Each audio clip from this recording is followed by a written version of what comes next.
So hi, I've finally read Pandora, the 6th book in the Vampire Chronicles, and I've read mostly all of them over a decade ago. I discovered the Vampire Chronicles in high school. I read Interview back then. My mom let me watch the first movie in the 90s. So all of this obsession is her fault. But I got into these books a long time ago. I read them all at least once. I'll admit I've read The Vampire Lestat several times because I have that as an audiobook, and that's usually my default go-to when I'm crafting something. But this is my first time reading something new, and it's Pandora, and this was a trip. So we are here for our lovely Pandora, and we are going full spoilers for this book as well as the first 5, interview to Memnock. We're talking, because I want to talk about the bookended moments, right? We know Anne Rice's style, there's always little bookended moments at the beginning and the end of what's happening in modern day. The framing devices. That's what I meant to say, the framing devices. Anyway, I'll talk about the framing device kind of more at the end. That does tie into Memnock, but right now we're here for Pandora. And I just realized now, other than Akasha, Pandora is the one who's been built up kind of the most so far. Her and Marius. But Marius's book comes later, so he has even more build up. But we've heard about Pandora all the way back in Queen of the Damned, and all we really know is that she's as old as Marius, and she's very close to Marius, and now she's writing her own book, her own life story, or at least the setup of her life story, because we get her human years leading up to the vampire and that transition, the first early years really, and then a couple of time skips. So it's not a one-to-one. Fine, we're getting the important bits. Because she was encouraged to write this by David Talbot, the guy from the Talamasca who the body swapped in the Tale of the Body Thief bit. There's a whole thing.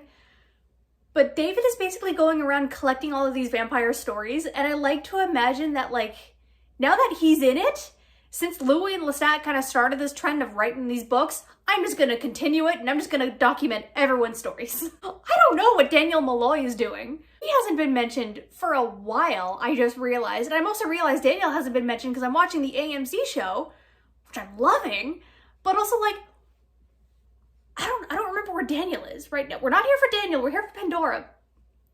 But we know David? Where's Daniel? I will admit there's a lot of characters to keep track of, so some do slip through the cracks. But now we get to learn so much more just about Pandora and her life and kind of what it was like for her back in ancient Rome 2,000 years ago. Because we're getting the context clues in the discussion and the dialogue that she was born a couple of years before Christ. And she's hearing about this new religion cropping up, this new Christianity cropping up. And she's like, oh, that's kind of interesting. I'm gonna keep doing my own thing over here. It's just kind of seated in the background. And for this one, the style is slightly different from the previous 5 because those are very Lestat leaning, right? Louis the first one and then 4 Lestat, right?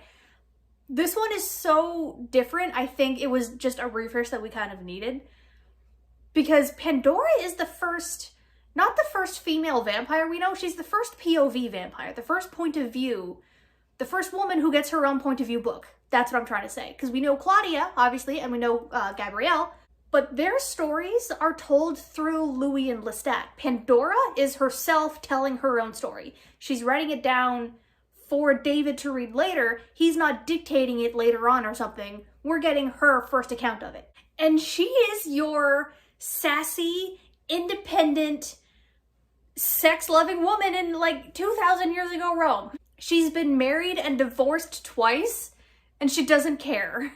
I don't know the historical context around what it was like being a woman 2,000 years ago in Rome.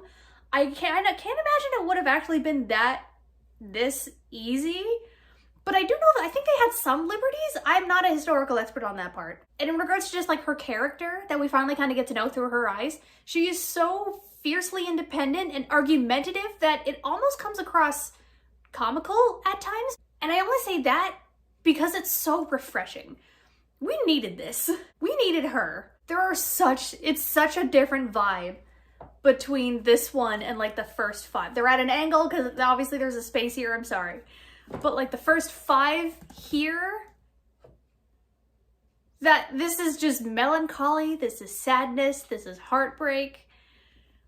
And Pandora likes to go off and have sex with some sailors. So yeah, loving the vibes, loving the characters, but getting into the story itself now, we learn that Pandora is not the name she was born with. It's a name she chose for herself after a family tragedy.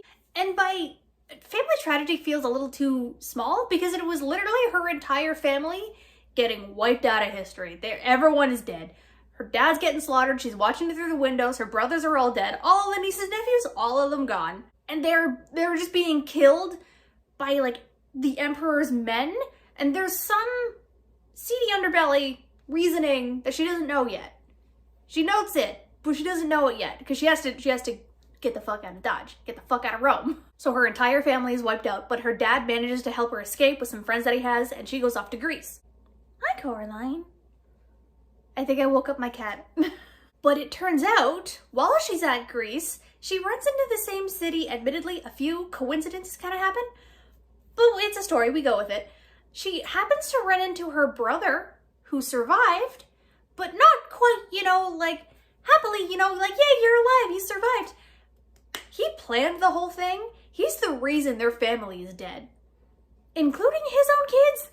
What the hell, dude? So he set up the entire determination of their family, and he is pissed that Pandora is alive. To the point where he confronts her in public with Roman Emperor guards and is trying to convince the guards that, like, she orchestrated the death of our family because he wants her dead, like, right then and there. Hi, Alice. I woke up the second cat. It's like noon. It's like prime cat sleeping time. So where was I? Brother confronts Pandora with executioner guards in the middle of, not in the middle of daylight. I was gonna say in the middle of daylight. That's wrong. It was nighttime. It was nighttime when this was happening. But he confronts her with guards to have her killed right then and there. But with proper training in like rhetoric speeches, she basically plays like a verbal Uno reverse card, gets the guards on her side, and then they murder him for her. And she doesn't care. She's all for this. She realizes that once her brother killed their whole family, no remorse now. She just wanted to take him out. So that's like a quick rundown of like her human side, right? Well, there's also like the vampiric side. And an odd, I think more for me as like a transition from like the human to the vampiric side, Marius, because her vampiric side is equal parts fascinating, which I'll get to later, but also kind of icky, which I'll get to now, just to get it out of the way. Because she met Marius when he was human. Cool. Kind of fascinating. The thing is, she's 10. She's 10 years old. He's 25. Pandora's 10. And she starts reciting this like love poetry to Marius. She's 10. He's 25. And he is just as taken with her and says that like she'll make a great wife one day. And we find out as well, not in that exact moment, because Marius leaves the scene, but then he comes back and he asks Pandora's dad for her hand in marriage. Dude, she's 10. And what the fuck? It's weird, it's bad, it's weird. Pandora's dad says no because of her age, rightly so, and then Marius leaves. They don't see each other again, granted for just 5 years, because later on, when Pandora is 15, she runs into Marius again, and he's 30, and he asks again for her hand in marriage. It's still weird. Dad still says no. And I'll admit, I don't know if this detail is a point for or against Dad, because Dad seems sane here at least. He doesn't tell Pandora that this guy is asking for her hand in marriage. A guy who she likes, but also she's 15 and then 10. Dad doesn't tell her. I feel like if he were to tell her, she would instantly go to run off with him. Which also is not smart. Pandora, you're 15. So that's the icky bit. And after that quick encounter, again, her and Marius don't see each other for like years. There's 2 very quick encounters then. At 10 and at 15 for maybe like an accumulated half an hour. Okay. Because later, another convenient moment in the story, the city that she goes to in Greece, yeah, Marius is also there, but now he's a vampire stuck at 40 and she's 35.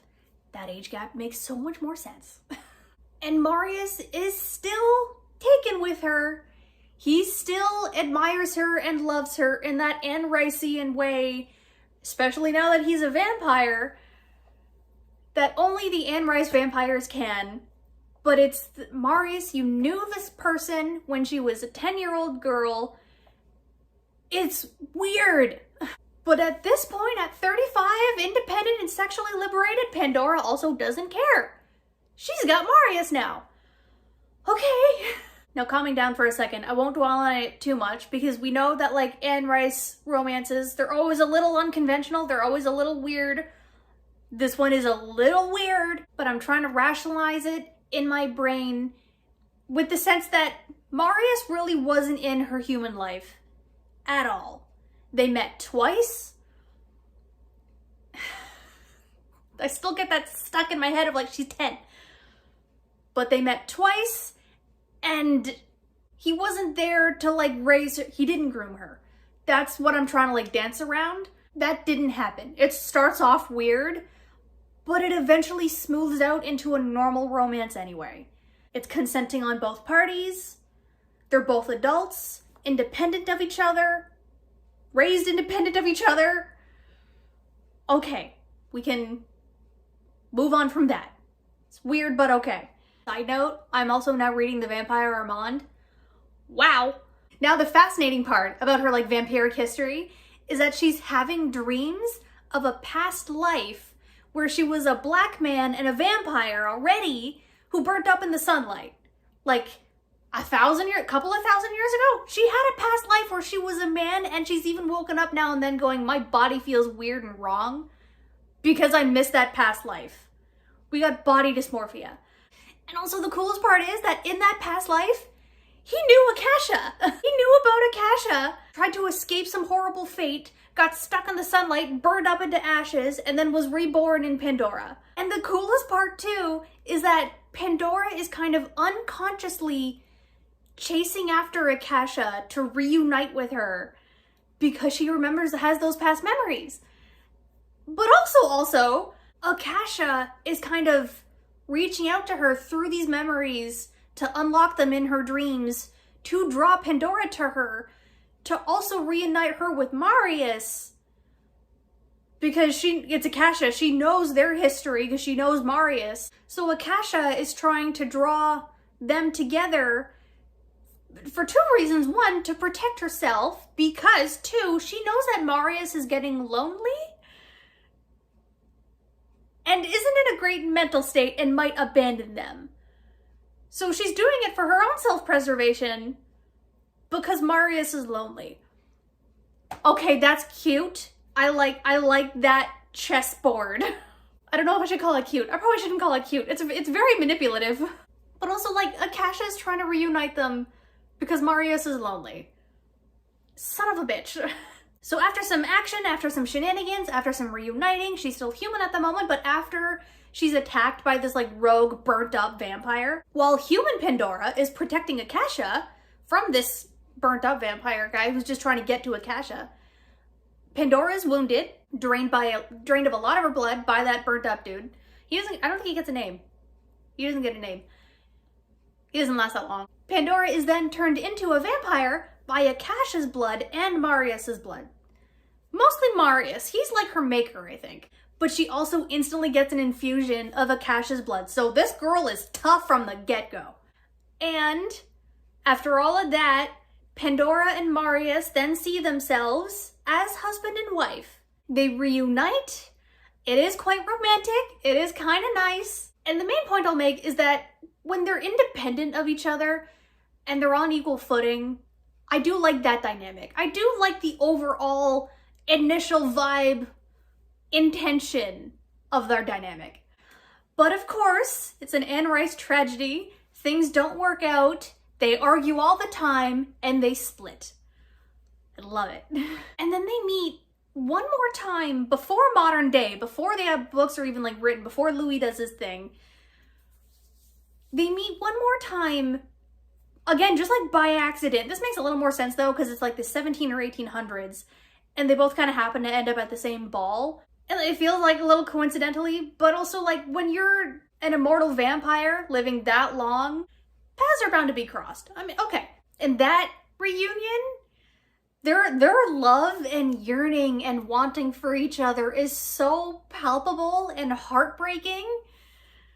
Again, because they're actually on equal footing here. I love that. But things happen, and I won't get into all of the details because I don't want to give off like every single I'd be here for hours. But things happen, story happens, and they still don't end up together. Kind of by accident this time.